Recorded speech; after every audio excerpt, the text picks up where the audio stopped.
Alright, so here we have it. Here's the 4 sets of the valve covers. As you can see, this one's dented out for some reason, so I'm going to put a socket in that and punch it back out so it's flat. But beyond that, now they're pretty fully clean. And normally these get painted. I'm not going to paint them. I'm actually going to just oil finish them and then heat them to let it soak in. Sort of like what blacksmiths do to items. You just throw some oil on it, heat it, or get it with an oily rag and let it just soak into the surface. Because I think that aesthetic's going to be a lot better. I just don't like the way that looks. Yeah. So I'm going to punch this one out, and then I'm going to surface treat these with the oily rag and some heat, and make it all nice and pretty.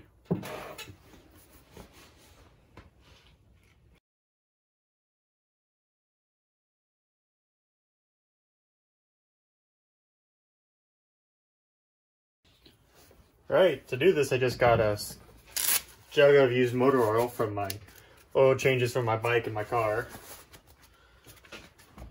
And I usually save them up like this and make one trip to go to the oil recycling center. Just pour a bit of that out. We'll get our torch out and then we'll just heat them and dunk them and then wipe them down. Get a separate rag out for this. There we go.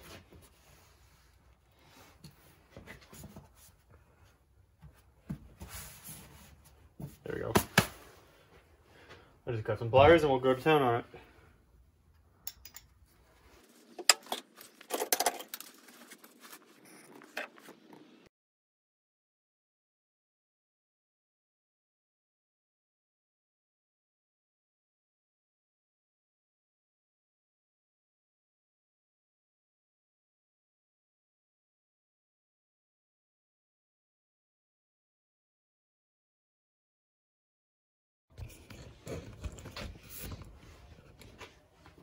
So I only have 2 left here, and I wanted to show you what the difference was already.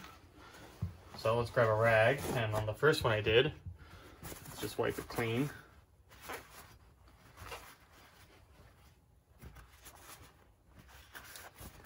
And it doesn't really matter how clean you wipe it, because the point and the reason I'm okay with doing this is because these are gonna have oil in them, not soaking like a cup or a bowl full of oil, but they will be oil misted, and that's like the point of these covers, is to keep the oil onto the valve and the spring assembly. We can see one in the other. And you can hold them differently. You see you get almost a bluishness on that one. Some of the coloration from the heat.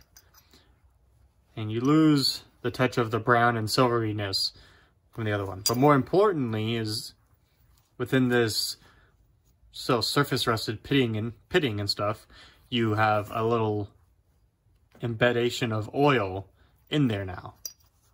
So now it's going to be less prone to rusting. You can grab one of the cups, you can watch the same thing. These cups are thinner, so they tend to get a little hotter quicker. So I do tend to overheat these, which isn't good, but see these come out a bit more black. Which is nice. I mean, the black looks really nice. It's almost black and tinted blue, maybe like charcoal. But I don't care that it looks nice, that's just a bonus. What I really care about is that it's going to keep the rust from, you know, progressing or coming back after I've wire brushed these. So I'll show you how to do these two now. And the way to really do this is to do this in the dark. So you can see what color or what the temperature is. You just grab one of them and grab your torch. There you go. You want to heat it evenly. So just keep your flame moving all around.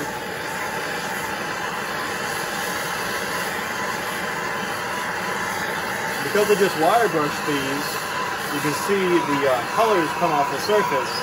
So it goes to like a straw, yellow, into like a purple, then to a blue, and then it goes silver again.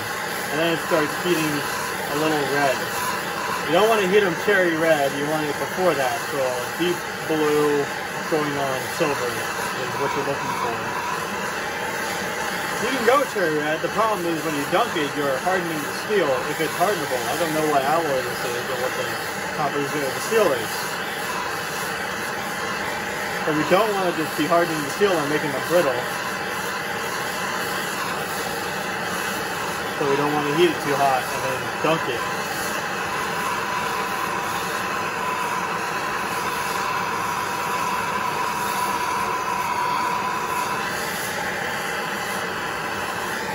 Pull it into the shadow, and when it's in the dark you can see if there's going to be a cherry glow or anything,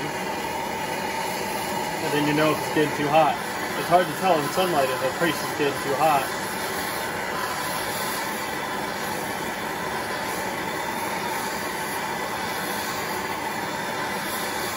Yeah.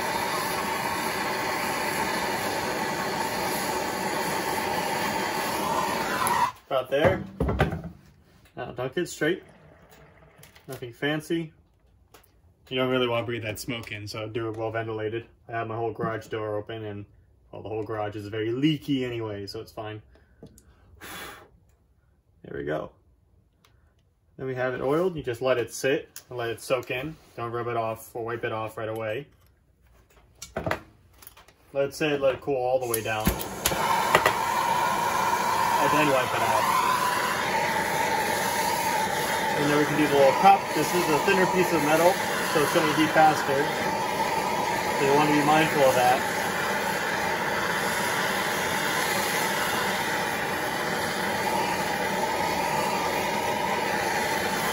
So you can see the blues dancing across it now. I don't know how well it's coming up on camera. Going from straw to purple to blue to silver.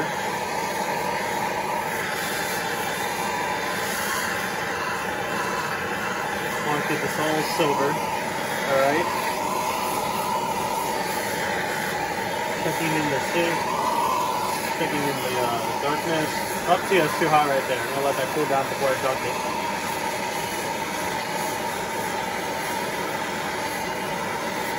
Almost blowing the cherry. There we go. That's about right. Not too hot. Now I'm gonna dunk it straight. Beautiful smoke effects.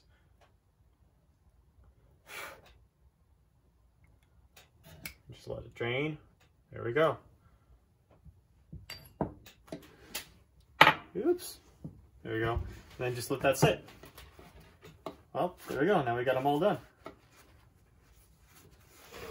And this works for anything that's a piece of rusty metal, rusty steel, that you kind of want to put a protective surface on. You can do this trick.